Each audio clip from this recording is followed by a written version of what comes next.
대한민국이 수립되고 다음에 1949년 6월 26일 김구 선생이 열성 추종자 총에 숨지는 사건이 터집니다. 50년 6월 25일 전쟁이 터졌으니까 딱 1년 전입니다. 김구 선생 경고장에 찾아온 31살 육군 소위 안두희가 권총으로 김구 선생을 쏜 겁니다. 안두희 소위는 김구 추종자로 평소 김구 선생을 자주 찾아뵙고 선생을 아끼는 마음에서인지 김일성과 접촉을 거듭 반대해 왔습니다. 그날도 안두희가 김구 선생한테 방공을 거론하면서 이러고 저러고 하자 김구 선생이 안두희에게 고함을 쳤다고 그럽니다. 이때 안두희가 권총을 꺼내가지고 선생을 쏜 거죠. 평안 북도에서 탈출해온 청년 안두희는 며칠 전부터 선생한테 방공회에 산다면서 남북 협상을 포기하라고 따라다니면서 대들었다는 기록이 있습니다. 절명 당시 김구 선생은 만 72살이셨습니다. 나중에 안두희는 시역의 고민이란 수기에서 아버님, 사람이 사람을 죽인다는 것은 용이한 일이 아닙니다. 철천지 원한을 품고도 결행하기 힘들거늘 하물며 극진한 사랑을 받아온 가장 숭배하던 스승을 살해하면 그 전율할 음모를 중단시켜야겠다는 공적인 의욕 때문이었습니다. 안두희가 수기에 쓴 김구 선생의 전율할 음모라는 게 뭔지 지금도 사뭇 궁금한 대목입니다. 김구 선생이 무슨 음모를 꾸몄기에 안두희가 숭배하는 스승을 쏘지 않았으면 안 되었을까?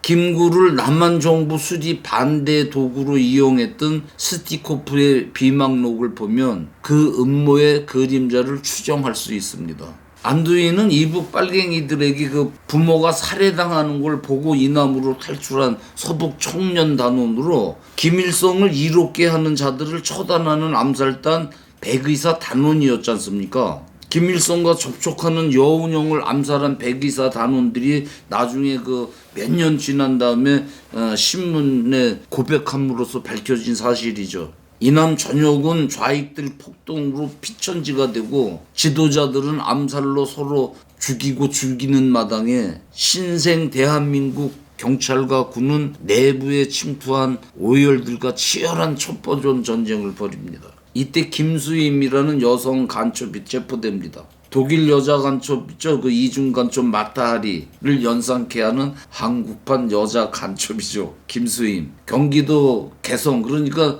지금은 이북이지만 그때는 개성이 경기도에 속해 있었는데 그 개성 가난한 집에서 태어나가지고 11살 때 남의 집 민며느리로 들어갔던 여자입니다. 이 민며느리라는 거는 성장하면 결혼시키는 조건으로 여자아이를 미리 시집에서 데려다 기르는 풍습인데 주로 가난한 집에서 한 입이라도 줄이려고 여식을 민며느리로 보내는 겁니다. 그런데 김수임이 시집간 집안이 어찌 됐는지 남편은 물론이고 시애미 시애비까지 김수임을 팹니다.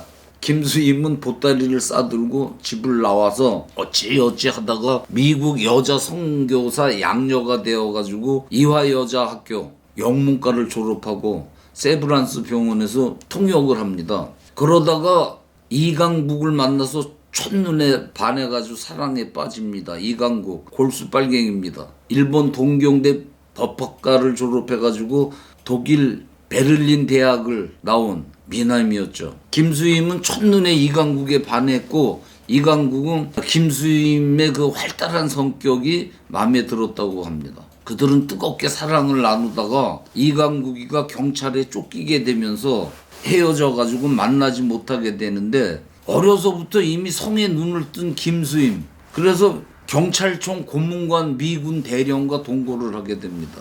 그러다가 경찰에 쫓기는 이강국을 다시 만나가지고 미군 장교 지프차에 태워서 드라마처럼 이강국을 이북으로 탈출시킵니다. 김수임이. 이강국은 이북에 올라가가지고 외교부장이 되어가지고 대남 공작에 골몰하는데 김수임을 끌어들이려고 첩자를 김수임한테 보내가지고 편지를 전달합니다. 나는 당신과 결혼할 날만 기다린다오. 곧 통일이 될 테니 민족과 통일을 위해 함께 노력합시다는 내용입니다. 김수임이 미군 장교하고 동거를 하는데 어느새 그 공간은 남로당 중앙 간부 아지트가 되고, 이 사진이 그 미군 장교하고 동거하던 관사죠. 엄청 크죠. 그 여기가 남로당 간부들 아지트가 되고, 그녀는 동거하는 미군 장교로부터 매일 수집한 정보를 그 앞집에 최만용을 통해서 이강국한테 이남 주요 기밀을 전달하는 첩자가 됩니다. 그리고 그녀는 이강국의 지령에 따라서 사형 선고를 받고 수감 중이던 남로당 군 간부 이중엽을 빼내가지고 자신의 집에 며칠 숨겼다가 남편 그 미국 대사관 차로 이북으로 올려보내기도 하고, 김수임이 체포된 것은 50년 3월, 석 달 뒤에 6.25가 터지는데 그 3월 당시 오제도 검사는 좌익 조직에 기밀이 새는 걸 알고 군경 고위층에 접촉하는 여자들을 집중 감시하게 되는데 김수임에 관한 정보를 입수합니다. 김수임의 집 주변에 정보원들이 집중 배치되고 밤마다 고위층 인사들이 모여 술 마시고 춤추는 미군 장교가 여는 파티에 신분이 수상한 여자들, 당시 고위 인사들 모여드는 것을 확인합니다. 그리고 연락책을 체포해 이강국이 김수임에게 보내는 지령문을 발견해가지고 그녀를 체포한 겁니다.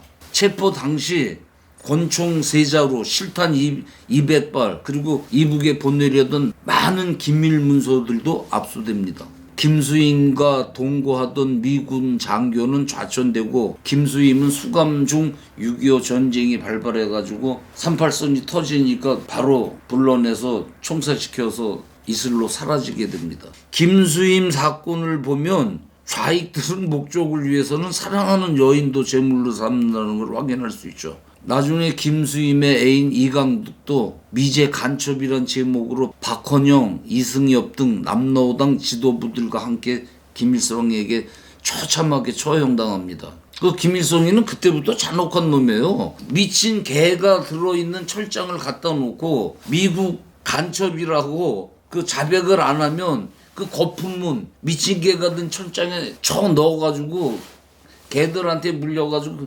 피걸레를 만들어 죽여버렸습니다.